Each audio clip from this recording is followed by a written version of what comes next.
A primeira igreja bíblica de Araçatuba posta este vídeo para a edificação das pessoas que assistem, mas incentivamos você a sempre frequentar e participar do culto e ministérios em sua igreja local, seguindo a ordem de Hebreus 10, 25, que diz: "Não deixemos de congregar, como é costume de alguns, antes admoestamo-nos uns aos outros, tanto mais quanto vedes que vai se aproximando aquele dia."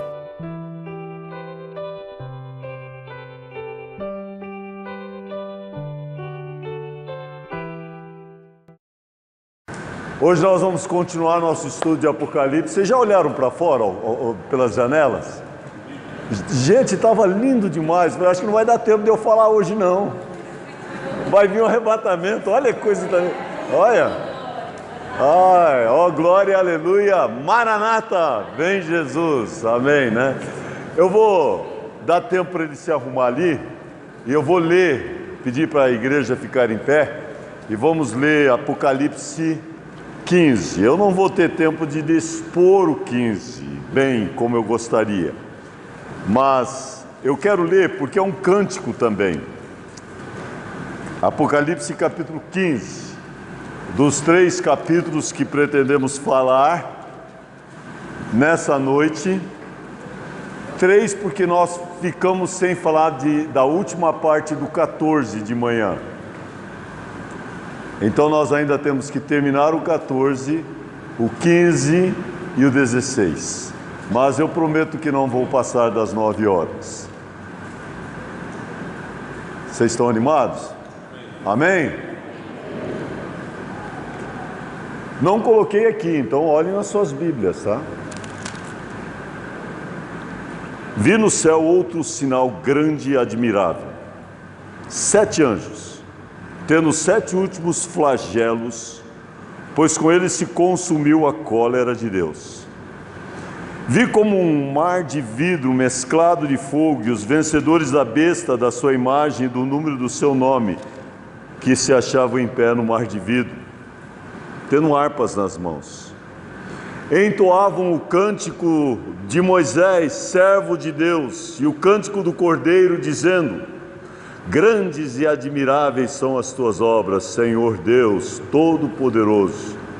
Justos e verdadeiros são os teus caminhos, ó Rei das Nações. É cântico. Já ouviram esse cântico? Sim, né? Quem não temerá e não glorificará o teu nome, ó Senhor? Pois só tu és santo. Por isso todas as nações virão e adorarão diante de ti, porque os teus atos de justiça se fizeram manifestos. Depois destas coisas olhei, e abriu-se no céu o santuário do tabernáculo do testemunho. E os 7 anjos que tinham os 7 flagelos saíram do santuário, vestidos de linho puro e resplandecente, e cingidos ao peito com cintas de ouro. Então um dos 4 seres viventes deu a esses 7 anjos 7 taças de ouro, cheios da cólera de Deus, que vive pelos séculos dos séculos. O santuário se encheu da fumaça precedente da glória de Deus e do seu poder, e ninguém podia penetrar no santuário enquanto não se cumpriram os 7 flagelos dos 7 anjos. Vamos orar. Bondoso Deus e Pai, estamos diante de um trecho tão importante da Tua Palavra. Em meio a flagelos, em meio a trombetas, taças, selos e todos esses juízos, a Tua misericórdia ainda é maior do que tudo.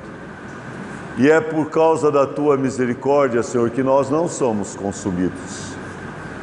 Se não fosse pela Tua misericórdia, nós seríamos derretidos aqui, consumidos já, devido aos nossos pecados. Mas grande é a Tua fidelidade, nós Te louvamos por isso. Grande é o Senhor, fiel é o Senhor, as Suas obras são admiráveis, e por isso nós adoramos, exaltamos o Teu santo nome. Pedimos que Teu Espírito possa agir livremente em nosso meio, aplicando esse estudo da Tua Palavra aos nossos corações. Em nome de Jesus, amém. Podem se assentar. Nós precisamos de voltar para o capítulo 14. Deixa eu dizer para os irmãos um pouco do que nós já vimos. Nós já observamos 5 sinais no capítulo 12. No capítulo 12, tivemos o sinal que foi esta mulher aqui vestida do sol. Acho que está apontando sim. Essa mulher vestida do sol, agora escureceu, melhorou, né? E esta mulher vestida do sol não é Maria. É quem, igreja? Israel. E aí nós também observamos o outro grande sinal, que é esse bicho feio aqui, medonho. É o dragão com 7 cabeças. E esse dragão, ele está com a sua cauda arrastando uma terça parte dos anjos do céu. Esses são anjos maus que caem junto com Satanás. Então temos aí esses 2 primeiros sinais, a mulher vestida do sol e o dragão. Depois nós também vimos no capítulo 12 que essa mulher estava com dores de parto, pronta para dar à luz ao filho varão. E esse filho varão é Jesus Cristo. Então temos a mulher vestida do sol, o dragão, o filho varão, e aí temos no céu uma guerra. E aqui descreve a guerra que nós mencionamos no segundo céu. E até hoje, Satanás é o príncipe da potestade do ar. Lembramos que Satanás constantemente está diante de Deus acusando. Ele é o dedo duro, está lá, você viu?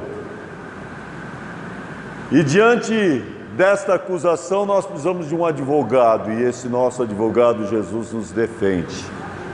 Lembramos que esse é o trabalho duplo de Cristo no céu, como advogado e como sumo sacerdote. Mas haverá essa guerra no céu, Satanás e seus anjos contra Miguel e os anjos bons, e Satanás vai ser expulso para a terra. É bem aí no meio da tribulação, quando Satanás é expulso do céu, diz: ai da terra, porque o diabo desce até vós com toda a cólera. Ele vem esperneando, e ele vem mostrando todo o seu furor, toda a sua ira, e ele então toma posse de uma pessoa que é o anticristo. Aí é Satanás em carne, é o mistério da iniquidade.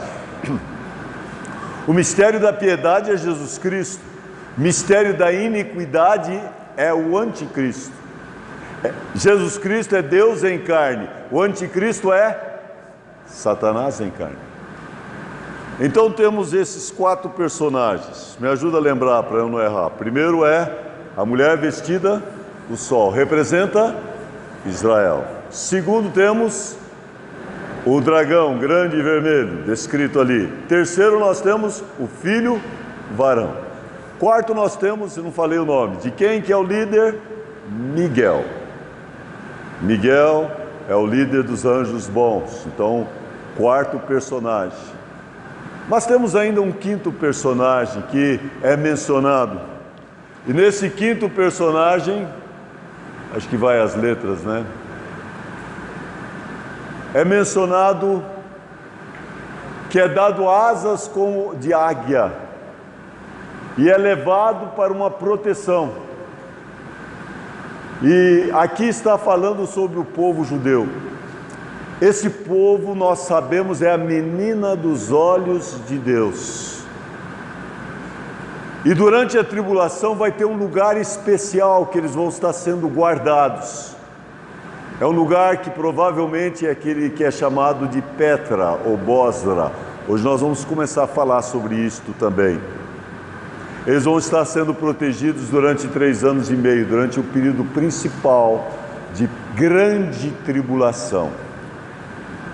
Então nós observamos que Satanás vai ficar bravo, porque ele vai mandar jorrar uma torrente, um rio de água para destruir esta mulher. E esse rio de água vai ir em direção àquele povo que está protegido, mas Deus vai socorrê-los. E aí esse rio vai ser sucumbido pela terra. Assim termina capítulo 12. E no capítulo 13, nós somos introduzidos com as duas bestas. Os últimos dois personagens são duas bestas. Uma besta que emerge do mar e uma besta que emerge da terra. Na besta que emerge do mar é aqui. Então nós temos o dragão, que é antideus. Temos a besta que emerge do mar, que é o anticristo. E daí temos a besta que emerge da terra. Como foi feito de manhã, não tem ninguém lá, né? Vai correr lá. Pessoa, dá uma chegada mais próxima para nós vermos. Por quê? O dragão grande e vermelho é esse aqui, dá para enxergar bem. Mas a besta chega do outro lado. Isso, obrigado. A besta tem 7 cabeças. E a cabeça do meio, tá vendo bem aqui? Agora dá para enxergar à noite, dá para enxergar bem melhor. Ela está golpeada como de morte. E eu mencionei hoje de manhã que não vai ser uma ressurreição, mas vai imitar a ressurreição. De tal ponto que todo mundo vai se maravilhar seguindo a besta. Então daí temos também a besta que emerge da terra.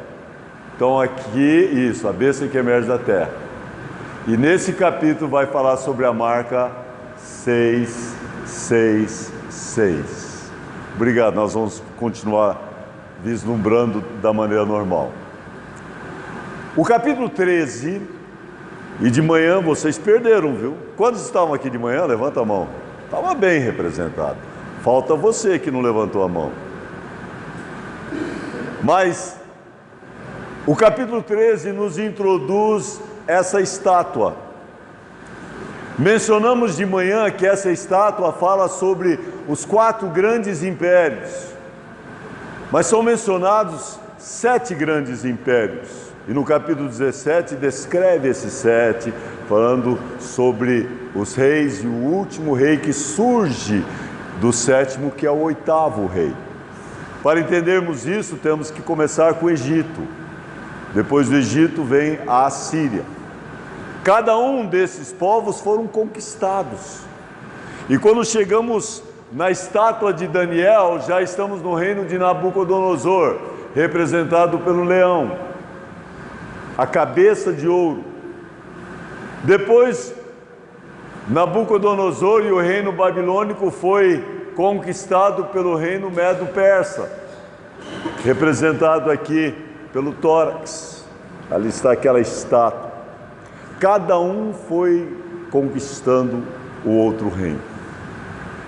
Assim foi sucessivamente.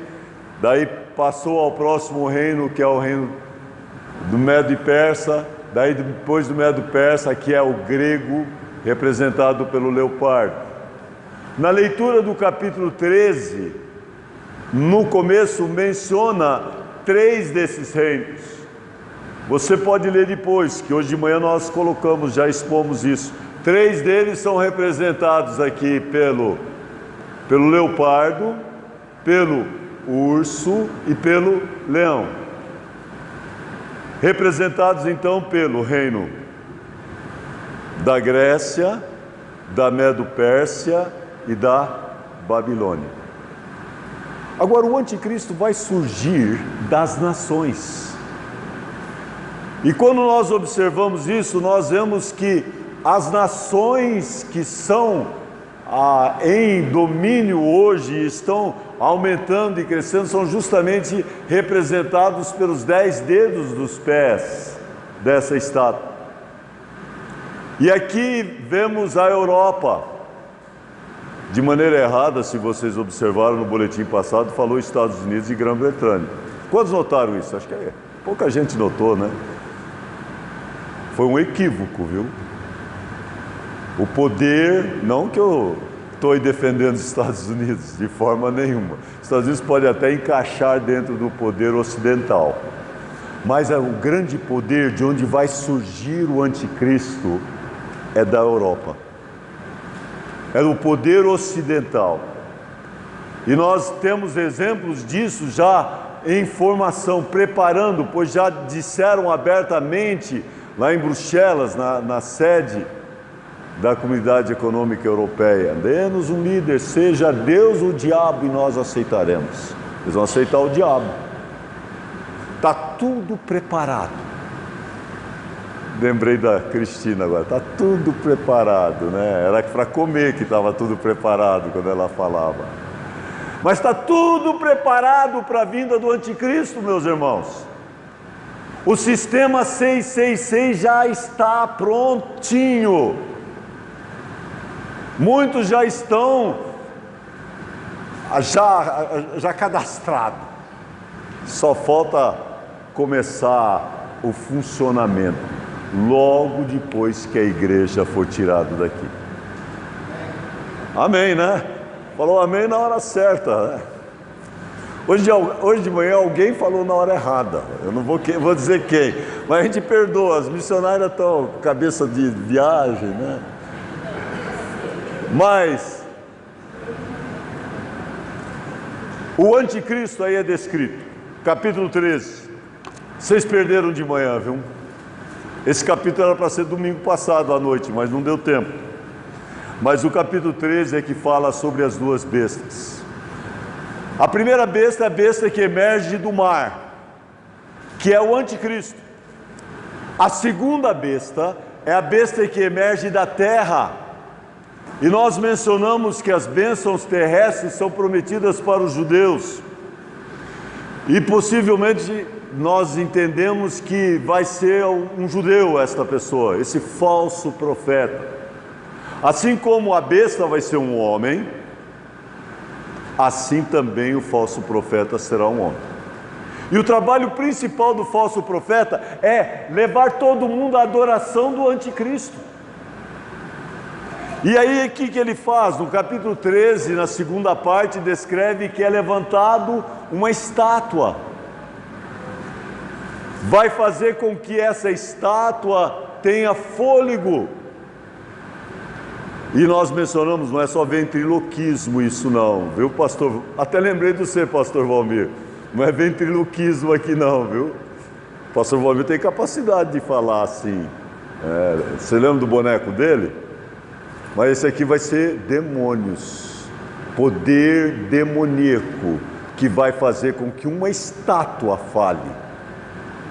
É dito aqui que é dado capacidade de dar fôlego, verso 15. Comunicar fôlego à imagem da besta, para que não só a imagem falasse, como ainda fizesse morrer quantos não adorassem a imagem da besta. A todos, pequenos e grandes, e aí menciona, ricos, pobres, é-lhe dado uma marca. Aí vem a marca, 666. Essa marca, meus irmãos, nós não sabemos exatamente como vai ser. Hoje muita especulação em cima disso, falando que vai ser um chipzinho, nós não sabemos, mas vai ficar marcado as pessoas. Hoje todo mundo gosta de se marcar, né? Tatuar. Eu não sei se vai ser em forma de tatuagem, mas vai ficar claro na testa quem é do anticristo. Esta marca vai fazer também outra coisa ser possível: comprar ou vender, porque não vai ser possível você comprar ou vender se não tiver essa marca. E quando diz aquele que tem sabedoria, calcule o número, não diz calcule quem é, calcule o número, que esse número é número de homem, e o seu número é, olha o versículo 18, aqui está a sabedoria, aquele que tem entendimento, calcule o número da besta, pois esse número é 666. Ninguém gosta de ter o número 666, né? Minha mulher estava brincando que agora eu vou ter esse número. Não. Só porque eu vou completar 66 anos de idade e ela tem 60. Então nós dois juntos dá 666, zero. Você está esquecendo que você tem um zero aí. Então não está correto os cálculos da minha esposa. E eu não sou o anticristo não, viu? Amém. Mas esse número é número de homem. O seu número é 666. Agora, terminando o capítulo 13, entramos no 14. E eu esqueci de mudar aqui, mas, inclusive, eu não tenho nenhuma figura do 14, então vai dar para a gente andar mais ligeiro só olhando na Bíblia. Capítulo 14, nós lemos a introdução, a primeira parte, que fala sobre os 144 mil que estão nos céus. Estes 144 mil são judeus, os mesmos 144 mil mencionados no capítulo 7. Aqui tem algumas descrições fantásticas sobre esses 144 mil, que a gente pensa, é só milagre mesmo. Porque esses 144 mil são homens. Esses 144 mil são homens castos, virgens, que não tiveram relação sexual. Esses 144 mil diz que não tem mácula, mentira. Já pensou? Eu às vezes penso que é até mais difícil esse último, não ter mácula, não ter mentira. Perfeição que Deus vai fazer na escolha dessas testemunhas verdadeiras de Jeová. Essas são as verdadeiras testemunhas de Jeová. Não são esses aí são de Russell. Verdadeiras testemunhas de Jeová tem que ser homem. E se vem uma mulher, você já pode dizer, tem que ser homem. E tem que ser de uma das tribos de Israel. 12 mil de cada uma das tribos. Depois desta primeira parte do capítulo 14, nós vimos anjos. 3 anjos são anunciados. Um anjo voando pelo céu vai anunciar o evangelho eterno. E nós falamos sobre a eficiência da pregação desse anjo. Um anjo só vai conseguir pregar para o mundo inteiro. O evangelho é um evangelho que é de juízo. A hora do juízo é chegada. Nós mencionamos 3 evangelhos: evangelho do reino, evangelho da graça e esse evangelho eterno. A hora do juízo é chegado, é o que esse anjo vai anunciar. Daí nós mencionamos um pouco sobre os acontecimentos tão terríveis que vão se dar, que parece já um inferno aqui na terra. Verso 11 fala da fumaça do seu tormento subindo pelos séculos dos séculos, não tendo descanso. Mas aí tem uma bem-aventurança. Bem-aventurado, verso 13, os mortos que desde agora morrem no Senhor. Sim, diz o Espírito, para que descansem das suas fadigas e as suas obras o acompanhem. Até aqui foi só recordação. E só recordei o que nós demos hoje de manhã. Agora nós vamos continuar. O capítulo 14, ao continuar, fala sobre a ceifa e a vindima. Quando fala sobre a ceifa, está falando sobre o trigo. Quando fala sobre a vindima, está falando sobre uvas. Uvas sendo colhidas. A ceifa, e agora eu estou lembrando, queria que ele tivesse mais tempo, Mel, para falar sobre a festa das primícias. I wish I had more time for you to explain about the first fruits. Aqui fala, não sei, meu filho parece que não está traduzindo para ele, eu dei uma palavrinha para ele traduzir ali. Mas aqui fala, talvez a Gabi quer fazer, né? Ele tem vergonha, mas aqui fala sobre a ceifa e a vindima. A ceifa é positivo. A ceifa, podemos dizer, é a colheita. Na ceifa tem os primeiros frutos, tem a grande colheita, e daí finalmente vai ter o restante. E aí, mais uma vez, o Mel seria a pessoa indicada para explicar sobre isso. Toda plantação, quando chega a hora de colher, ou próximo da hora de colher, tem os primeiros frutos. Elas são chamadas de primícias. Depois dos primeiros frutos, das primícias, daí tem a grande colheita. E depois da colheita ainda tem os restantes. Em relação à ceifa, esses três aspectos são vistos. Em relação à ceifa, nós temos que pensar, teve as primícias, aqueles primeiros frutos, que foram aqueles santos que foram ressuscitados, até foram vistos em Jerusalém, foram levados aos céus. E Cristo é as primícias, mas junto com Cristo teve alguns que ressuscitaram. Nesta plantação, chegou a hora da colheita, teve as primícias, mas aí também tem a hora da colheita. E a gente lembra do filme de missões, né? Nós não podemos perder esta hora da colheita. A hora da colheita para nós vai ser o dia do arrebatamento. Acabou a visão linda que nós tínhamos aqui antes, né? Acho que não vai acontecer agora, né? Mas nós temos que estar preparados. Eu sempre falo, e meu tio Spencer sempre dizia, dá uma pausa. Eu não escutei a trombeta tocar, então posso continuar, né? Mas nós temos que viver atentos, porque a qualquer hora vai se dar a colheita.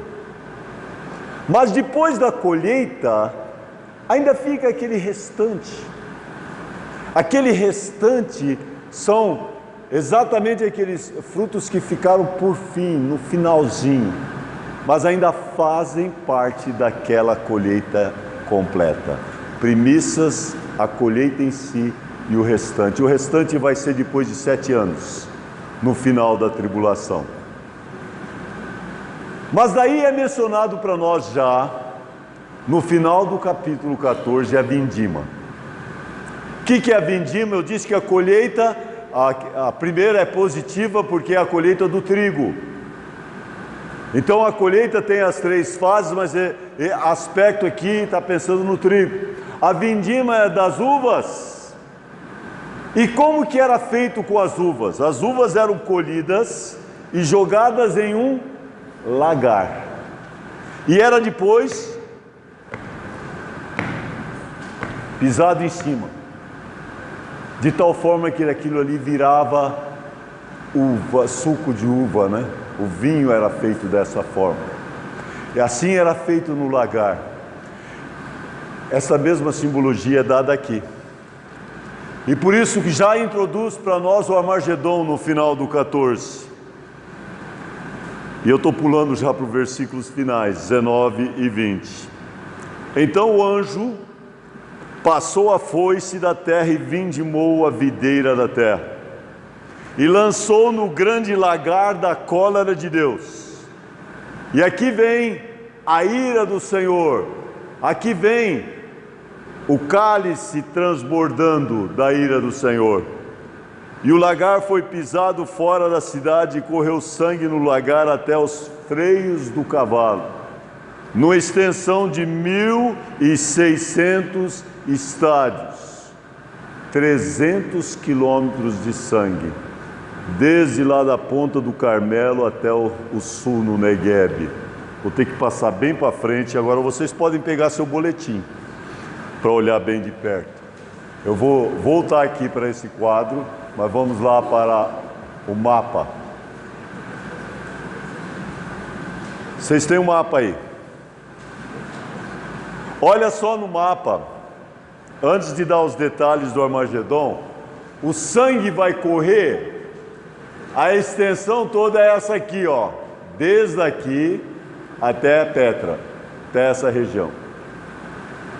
Essa extensão é de 300 quilômetros.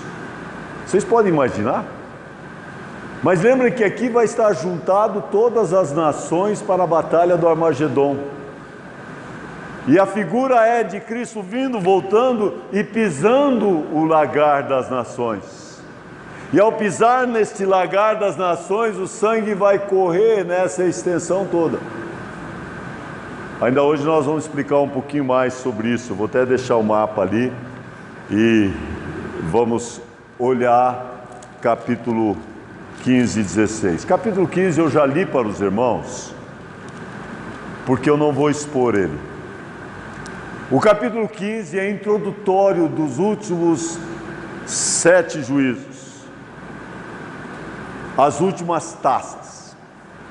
E o capítulo 15 é descrito como tendo um mar de vidro. Acho que eu vou ter que voltar lá para vocês, que eu tenho um mar de vidro lá. Então tem que voltar, deixa eu ver se eu volto certo, pelas Babilônias e o mar de vidro aqui. Tem um mar de vidro. E veja que é mencionado que vai entoar o cântico de Moisés e do Cordeiro. O cântico de Moisés foi o cântico de vitória quando o povo atravessou o Mar Vermelho. E exalta a Deus as suas obras e diz: grandes e admiráveis são as suas obras, Senhor Todo-Poderoso. Então, ali está este anjo preparando para lançar as últimas taças. No finalzinho do capítulo 15 lido, diz: o santuário se encheu de fumaça, precedente da glória de Deus. E é interessante, irmãos, Shekinah é glória. E precedente da glória agora é juízo.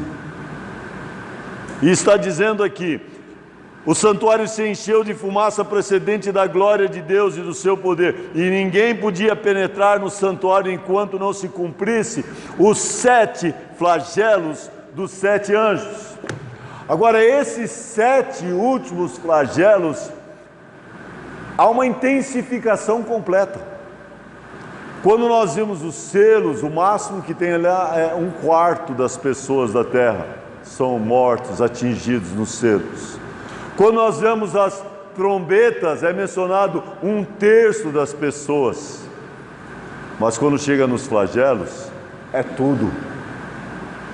Vamos só rapidamente olhar os flagelos. Os flagelos são descritos numa sequência bem rápida. Eu vou ler, vocês podem olhar a figura que é apresentada aqui, mas vamos começar no capítulo 16. Ora, vinda do santuário uma grande voz dizendo: ide, derramai pela terra as 7 taças.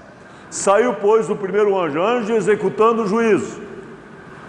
Saiu, pois, o primeiro anjo. Vamos começar aqui. Esse primeiro anjo diz que derrama sua taça sobre os homens que são portadores da marca da besta. Deus vai fazer uma distinção clara. Estão vendo a marca da besta aqui? Deus vai fazer uma distinção clara que somente aqueles que têm a marca é que vão ser atingidos por esses flagelos. E esses são os piores flagelos. Pelo que nós podemos entender, vai cair como no tempo do Egito, quando teve as 10 pragas. Nas primeiras pragas caiu sobre todo mundo, mas nas últimas caiu apenas sobre os egípcios, culminando com a morte dos primogênitos que foi sobre os egípcios. Mas aqui nós temos a primeira que cai sobre os homens, úlceras malignas. Daí derramou o segundo a sua taça no mar. E agora veja o que acontece. Não é que nem nas trombetas. Quando nas trombetas é atingido o mar, quando nas trombetas é atingido os rios, diz 1/3. Aqui não. Aqui atinge a todo o mar. E diz: derramou a segunda taça no mar, e esse se tornou em sangue como de morto, e morreu. Veja o que está dizendo aqui: todo ser vivente. Já pensou?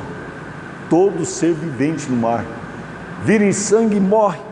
Todo ser vivente.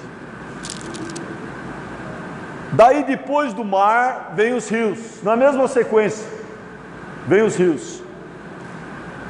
A terceira taça, os rios são feridos. Derramou o terceiro a sua taça nos rios e nas fontes das águas, e se tornaram em sangue. Então ouvi o anjo das águas dizendo: tu és justo, tu que és, que eras. Aí vem louvor, doxologia, pois julgaste essas coisas, porquanto derramaram o sangue dos santos. Minha página fica virando por causa do ventilador agora, né? Perdi o lugar aqui, mas eu vou voltar. Tu és justo, santo, mas julgado verso 6. Porquanto derramaste sangue dos santos e dos profetas, também o sangue lhes será dado a beber. São dignos disso.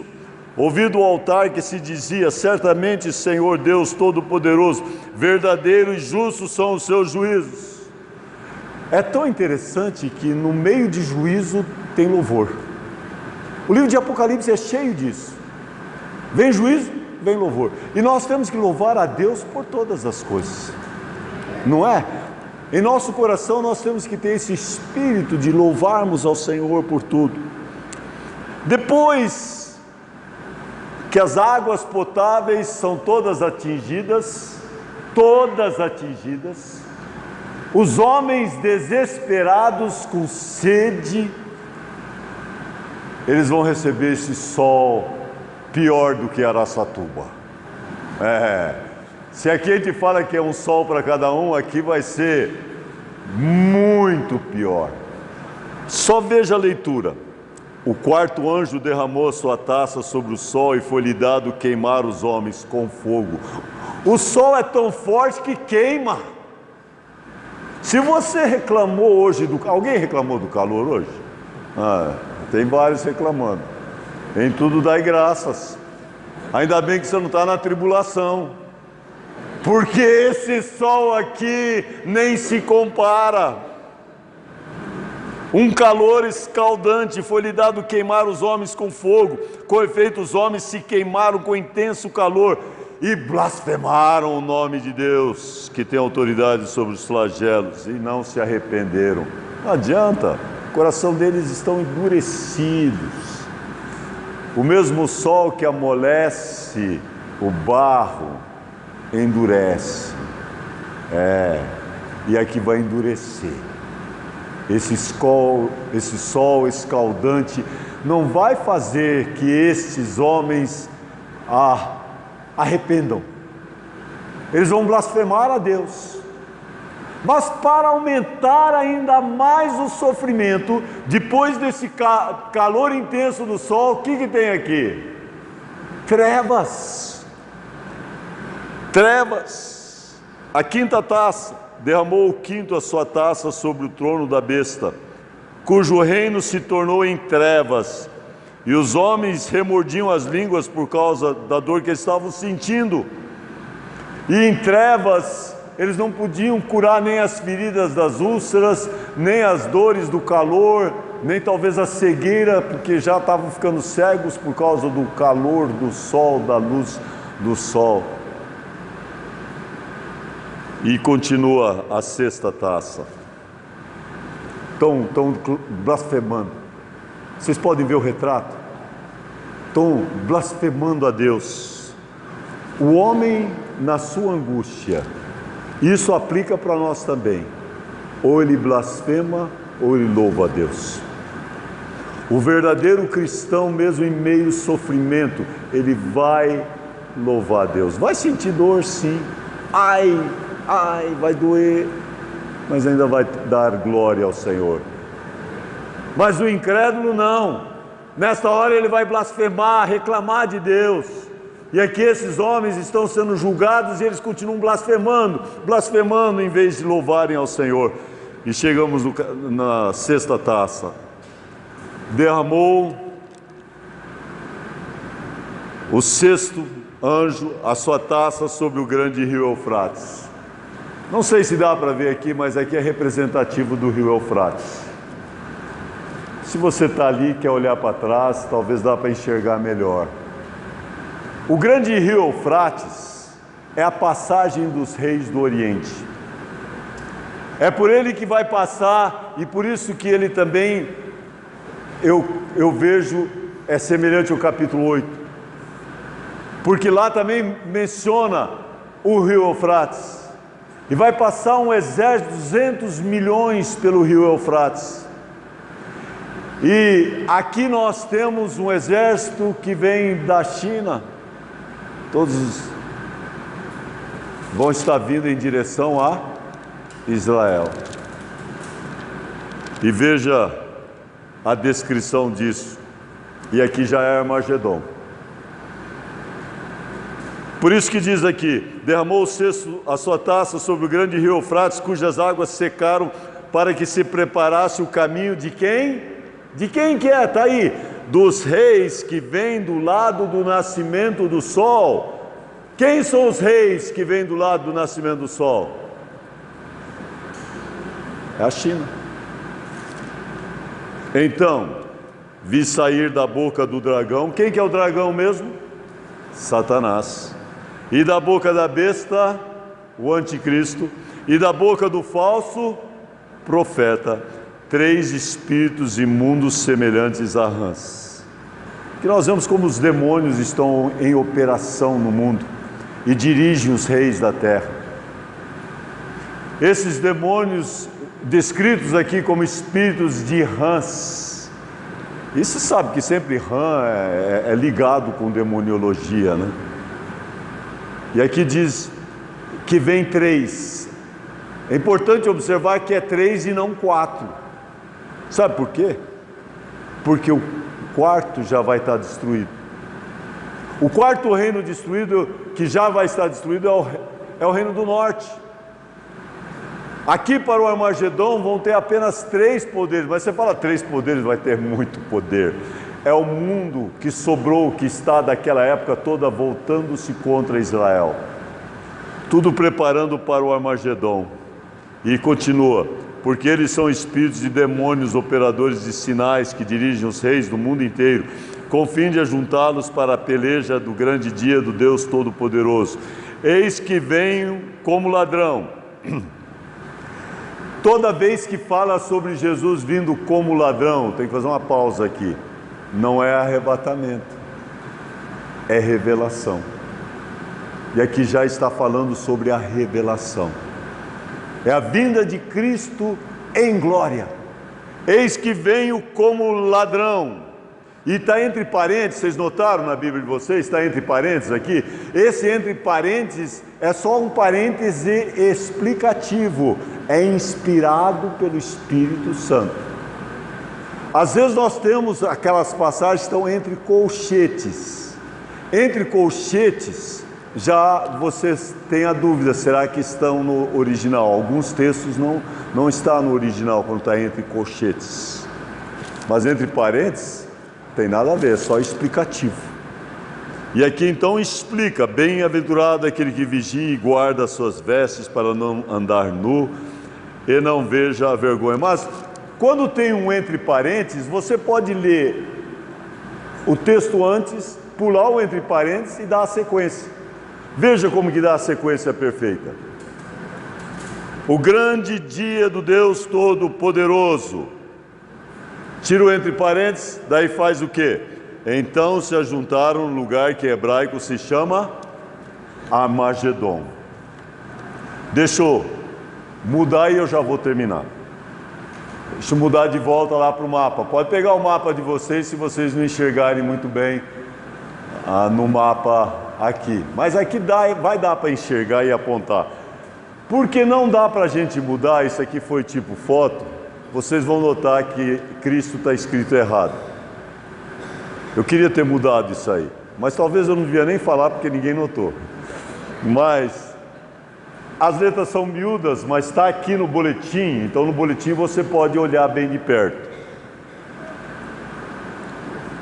Eu vou rapidamente falar sobre esses estágios Aqui nós colocamos como campanha, porque já está destruído antes disso o poder do norte, que faz parte da campanha do Armagedon.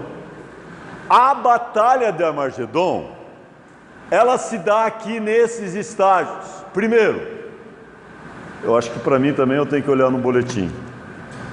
Vou olhar no boletim. Você consegue enxergar lá, né, Nilton? Ah, é tão bom ter olhos bons, né? Meu tá meio embaçado aqui.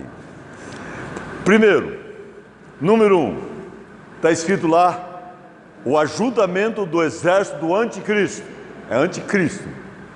O ajuntamento do exército do anticristo. Esse exército do anticristo é o poder ocidental.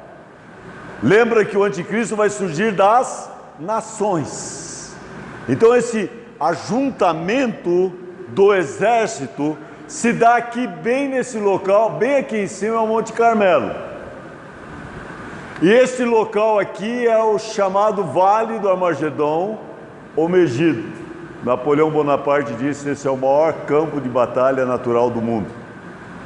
Um vale imenso, de onde vai então ajuntar todos. Agora, você pensar, 200 milhões só da China, todo o exército também da besta, todo o poder do sul, que são 3 dos poderes principais que vão se juntar contra Israel, com o desejo de aniquilar Israel. Então, primeiro tem um ajuntamento do exército do anticristo. Segundo, e nós não podemos dizer onde isso exatamente é, a destruição da Babilônia. Ele é colocado aqui no local, e semana que vem nós vamos falar sobre isso, as 2 Babilônias, a Babilônia política e eclesiástica. Mas a destruição das Babilônias, ou especificamente aqui, porque primeiro é destruída a meretriz, a Babilônia eclesiástica, e depois a Babilônia política.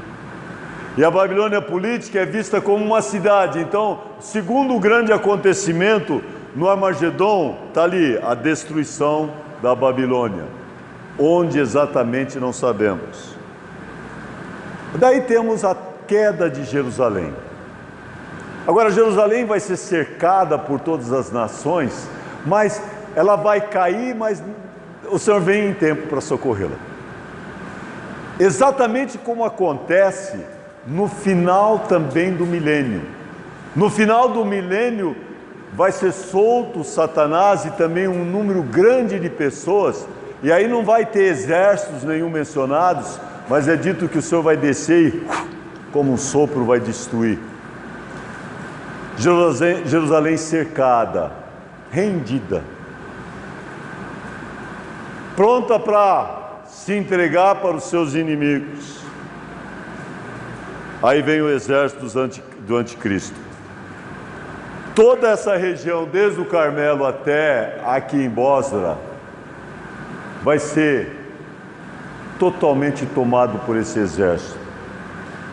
O exército do anticristo vai tomar do Carmelo até lá em Bósra, e bem nessa ocasião, quando eles estão ajuntados, o exército, parece que dá para encaixar aqui.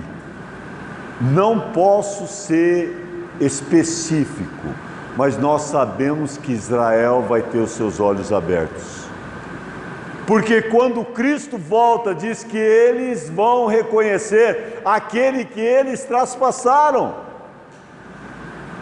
Então, nesse momento, nesse local, nessa ocasião, quando Jerusalém está sitiada, quando o exército parece que está ali para destruir, Israel vai se voltar ao Senhor, vai se converter em massa, a nação vai se voltar para o Senhor. Aí Jesus Cristo vem. Hoje que nós devíamos cantar, né? Vencendo, vem Jesus, glória, glória. Aí Jesus Cristo vem. Caiu até a Bíblia ali, ó. Ele vem. Está com medo da volta de Cristo, pastor? Não. Ele vem nos buscar, para o céu nos levará. Ó, que glória, aleluia. Maranata. Vem Jesus, segunda vinda de Cristo. E o fim da batalha aqui, nesta região toda. E que nós lemos que ao terminar essa batalha vai correr sangue por 300 quilômetros. E aí o livro de Zacarias diz que Jesus vem e vai pisar os 2 pés sobre o Monte das Oliveiras. Desculpa, eu tenho que tomar uma água. Ele vem em glória, Ele desce e pisa os seus 2 pés sobre o Monte das Oliveiras, e Zacarias descreve que esse monte vai se fender ao meio. E então temos a vitória final de Jesus, a descida de Cristo sobre o Monte das Oliveiras. Eu preciso terminar o capítulo, mas vamos lá rapidinho. Capítulo 14 termina falando sobre o último flagelo, na última taça. E como essa... Muita água que eu estou precisando hoje. Como essa sequência vai intensificando, nós vemos em todos selos, trombetas e flagelos, chuvas de pedra. E agora no último flagelo, na última taça, é dito assim, eu vou ler para os irmãos. Então derramou o 7º anjo a sua taça pelo ar e saiu a grande voz do santuário do lado do trono, dizendo: olha que palavras maravilhosas, feito está. Quando nós ouvimos essas palavras, o que nós lembramos?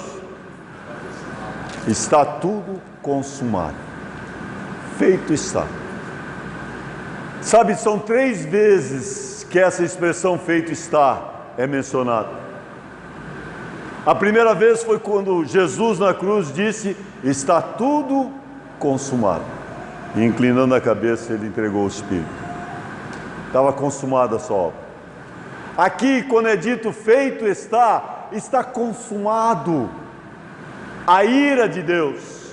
Aqui já temos a introdução para o milênio, para o reino de Jesus.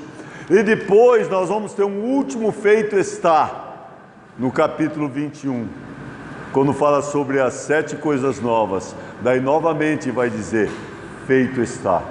Mesmas palavras. Mas notem o final do texto.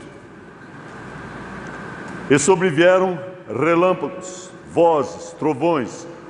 Ocorreu grande terremoto, como nunca houve igual desde que há gente sobre a terra, tal qual foi o terremoto, forte e grande.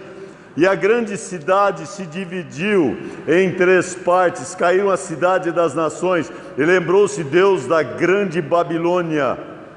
E a grande Babilônia é destruída para dar-lhe o cálice do vinho do furor da sua ira. Toda a ilha fugiu e os montes não foram achados. Também desabou do céu. E presta atenção, irmãos, ao tamanho da chuva de pedras que vai cair. Também desabou do céu sobre os homens grande saraivada, com pedras que pesavam cerca de 1 talento. Sabe quanto que é 1 talento? Quanto sabe?